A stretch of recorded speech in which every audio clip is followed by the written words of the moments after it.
Hi, it's Fias Tarot. Hello, Scorpio placement. Okay, this is your general and love reading, the person on your mind reading this December. Okay, so again, before tayo mag-start, yes, kung hindi ka pa nakakapag-subscribe, please do subscribe and hit the notification bell para lagi po tayo maging updated sa mga mangyayari pa lang. And again, kung may tanong po pagdating sa private reading, yeah, just message me sa akin pong FB page for more info. Ganon rin po pagdating sa ating mga charms, okay? So, ito yung ating cord cut, okay? So, ganito po siya kalaki kung aking ilalapit. O, yan, ganyan. Okay, pero kung ayaw nyo suot, pwede naman, just, lagay nyo lang, no, sa white pouch. Okay, so, ano pa ba? Ito po yung tagatanggal po ng blockages. Yes, tagatanggal ng blockages sa inyong frequency para dumaloy ng maganda ang inyong mga blessings, opportunities, kung ano man. Okay? Yung mga magaganda. Oo. And syempre, yung ating 2-in-1 Love and Money bracelet. Okay? Yan, with citrine. Okay, citrine stone. Citrine po is para sa pamemera. Money magnet po, ang citrine. Okay, tandaan nyo yun. Oo. And syempre, kung lalaki ka, gusto mo nun, pwede mo siyang ilagay sa red pouch, no? And yung ating granter. So, si granter, yung taga-grant. Oo, dito mo pwedeng gawing customize. Oo, yung inyong mga wish, yung inyong mga, tawag dyan, pinagdarasal kung ano man, okay? Inyong mga minamanifest, yan. So, this is unisex, by the way. Okay? So, ano pa ba?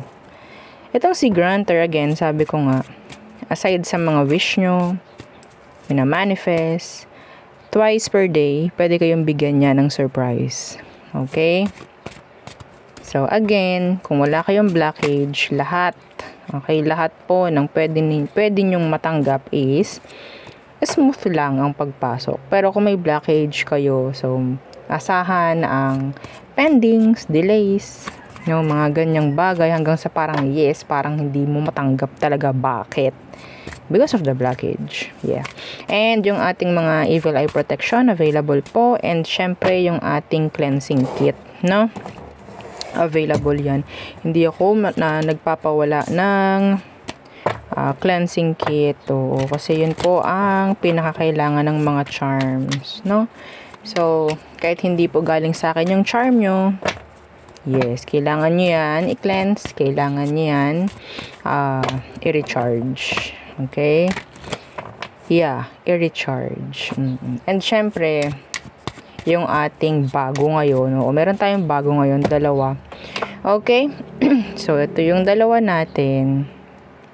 Ito yung ating attracting spray. Good for love and money. Okay? So, yung info nito, PM na lang po kayo. No, meron tong dalawang scent. This is 50 ml. Okay? So, yan po, And yung isa natin, yung healing oil. So, ito, maganda to para yung iba sa inyo na hindi na nahihirapang matulog. So, pahid nyo lang yan.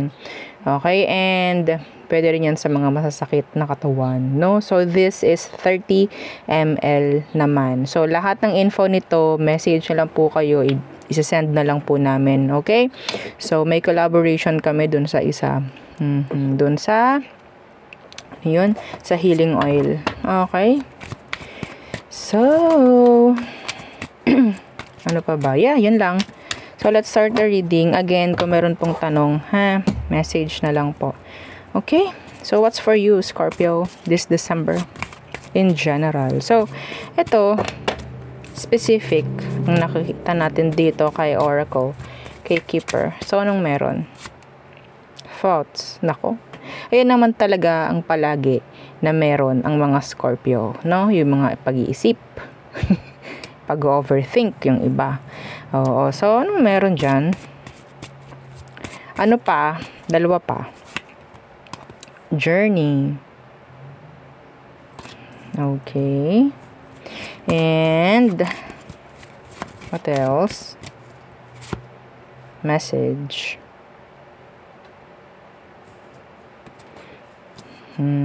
Pwedeng meron ditong makakatanggap ng mensahe, meron ditong bigla ang pupuntahan ng isang hindi mo inaasahan. Okay? Bibisitahin ka. Mga ganyang bagay. So, let's see. Ba't ganun? Medyo mababa yung energy ng mga Scorpio. Okay. What's with these thoughts?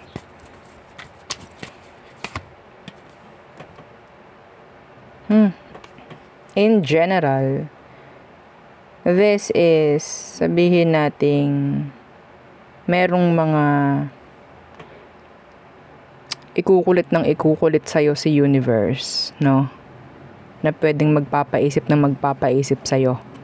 Magbibigay ng isipin, magbibigay ng palaisipan nga, no?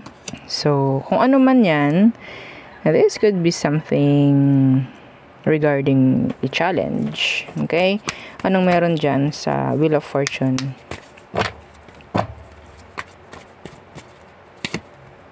Money. Nakita ko na. So, some of you, ikaw itong mapapaisip, bibigyan ka ng challenge ni universe, pwedeng, struggles kung ano man, or drama, conflict, pagdating sa iyong pamamera, ikaw itong paiisipin ni universe. Ikaw yung parang pababayaan ni universe na matuto. Okay, tumingi ng sarili mong desisyon, gumaod ka, parang ganyan. I-check ka niya evaluate ka ni universe, no? Ngayong December. Kasi may chance na iba sa inyo, sabihin natin yes, nasa energy ninyo na pwede kayong mag-level up pagdating po sa pamamera. Okay? So, titingnan ni universe kung kakayanin ba nito yung ibibigay kong challenge sa kanya. So, it's like magiging parang isipin mo. Okay, ganun naman yun kapag may konting conflict, may konting problem, mag-iisip na tayo. So, yun. Okay, pag dumating sa inyo yung ganyan, meaning challenge yun from universe. Okay, some of you, this is telling me na parang energy rin ito ng having a new beginning with somebody. Yes, having a new beginning in general. What's with this journey? What's with this journey? The Two of Pentacles. Yung iba dito may delay po pagdating sa mga biyahe. Okay? So, tingnan natin. What's with that Two of Pentacles? The Three of Pentacles. Nakakainis naman yung energy. Pwedeng conflict po sa work. Okay? Ang pwedeng nakikita kong dahilan ng delays. Okay, what's with this message for Scorpio? Specific message. The Eight of Wands. Eto iba sa inyo. This is specific. I heard some of you makakatanggap ng visa to travel this December. Okay. May pag-alis ako nakikita dito. This is for the better, I think. Some of you, you'll get a closure message from somebody. A closure message. Okay? So, the Ace of Wands. It's like, ito na yung magiging dahilan or rason mo para makagaod, makamove on, or makapagsimula muli. Okay? Some of you, this is travel. A visa. Travel, okay, or passport, mga ganyan. Yes. Anyway, so there. That is nice. You have two aces. No, Ace of Wands and Ace of Pentacles. New beginnings, mga ganyan. Some of you could, seeing something like angel number 555 talking about or having a new beginning or energy po ng changes. Okay, maybe big changes is coming. Bakit ganon yung energy ang baba? So, okay, number 16, 10, and 7 could be significant sa inyo. Okay, this December or sa'yo mismo. So, let's see your person. Okay, the person on your mind, Scorpio. Anong meron? Pasensya na po kung inyong naririnig yung aming mga doggos. Oo. Okay, parang nakain sila ngayon. So, Scorpios. Scorpio placement. Who is this? A person on your mind. Okay, the Page of Swords. Some of you, ini-stock mo siya. Yeah, ini-stock mo siya or pwedeng ini-stock ka niya. What's with that? This is a new person. Is this a new person? Yeah.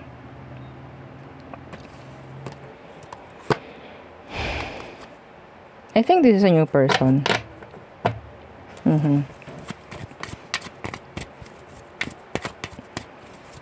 Madalas mong ni-stalk, madalas mong tinitingnan from afar. Okay, you like the person. Yeah. Pero doon yung detachment, cold, silence. Okay.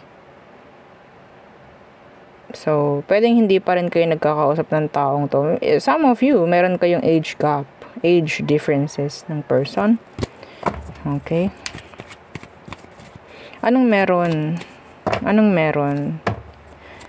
sa situation or sa kanya? Anong kailangan mong malaman sa kanya? Ay, oh my gosh. The Chariot. Okay. What's with that? Chariot. Oh, the Hierophant. Some of them, ang gusto nito is progress. Okay, I think the person is busy. Okay, they're busy. So, focus nila is career.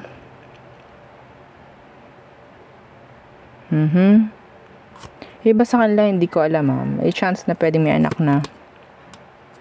Okay. I think the person has no time. No time. Pagdating sa love or what. Kasi ang focus nito is commitments. Or kung anong meron sa kanya sa ngayon. Okay. They're busy actually. Anong next na mangyari sa inyo ng taong to kung sakali? The Four of Cups. Yeah. Nandun pa rin yung energy ng being ignored. Okay. The Ten of Cups. Some of you, yung person may sa goal. Sabihin nating bakit goal? So, I think the person marami siyang goal. Nandun din, goal-oriented. Parang ganyan. And breadwinner. Mga ganyan pong bagay, ha? Okay. Yeah, the Ace of Swords in reverse. So, may Three of Cups dito. I think this is an advice. Hindi kayo magkakaroon ng communication man lang ng taong ito hanggat wala kayong sabihin nating tulay. Kasi kapag kayo mismo hindi Kapag kayo mismo, wala akong nakikita rito. Dapat may tulay. Okay? Tulay. Mutual friend. Okay, mga ganyang bagay. Advice yon. I think this is a new person and ang nakuha ko is hindi pa kayo totally magkakilala. Okay, you're eyeing for this person. You like them. So, magugustuhan ka ba niya? Tingnan natin. May chance ba kayong dalawa this December? May chance ba? So, iniba natin yung reading kasi iba yung energy. The Five of Swords in reversed. Oh, yeah. Pwede kayong maging open or maging friends ngayong December. Okay, the Sun. Pwede may mag-start na friendship. Okay, this December. So, wag kayong mawala ng pag-asa. Pwedeng mag-open. First is communication. Okay, so there. Nice. Sa mga naghihintay dun sa kanilang past, well, okay, let's see. Ano bang meron sa past mo? Sa past person ng Scorpio. So, sino to? Anong kailangan mong malaman kay past? So, the Page of Cups in reversed. The Six of Wands. Ito yung taong dapat lagi kang magsosorry sa kanya. Okay? Siya dapat lagi yung nasusunod, mga ganyan. So, ano kailangan mong malaman ngayon sa taong to? Dito sa ex mo. Okay. The King of Pentacles. And the Four of Pentacles in reverse. So, walang masyadong pinatutunguhan, actually. Okay? They're playing the field right now. Puro kaligayahan lang ito. Pagdating sa pamemera, masyadong sabog. Okay, sabog-sabog yung energy niya. Some of them, nagre-rely pa to sa magulang, actually. So, walang masyadong yeah. Parang hindi pa niya kayang mag-stand up sa sarili niya. Parang ganyan. So, kung sino man to, kung siya'y matanda na, nasa hustong edad na, pero ganun pa rin, well, wala yan. So, tingnan natin. Air sign. Tingnan natin all signs. Aries through Pisces. Okay. Aries through Pisces for Scorpio placements. Okay. Aries, they want another chance with you. You still have cycle with this Aries. Taurus, so a disconnect. Gemini, they have offer. Some of you, pwedeng ma-fall ka sa isang Gemini or pwedeng may mag-start na connection with a Gemini. Cancerian. They want answers. They want to hear you. They want to hear from you. They want to communicate. They want to end the no contact if ever. So, Leo, they need you. Virgo, they're not healed. Libra, they're silent, thinking of you. Okay, so Scorpio, there's a lot of conflict, no? Kay Scorpio. Pwedeng hindi rin kayo nagkakaintindihan, hindi maging transparent, parang ganyan. So, Sagittarius, they're afraid. I don't know kung saan. Capricorn, they have this, sabihin nating, offer for you. Okay, a love offer. So, Aquarius, they don't want drama. Okay? So, Pisces, they love you. Yeah. So, there. Yun ang aking reading for you, Scorpio placements. Again, please don't forget to like, share, and subscribe. And follow our FB page. And, yeah, yung isa nating YouTube channel nasa description box below. Yung ating love letter. Again, yeah, thank you. Goodbye.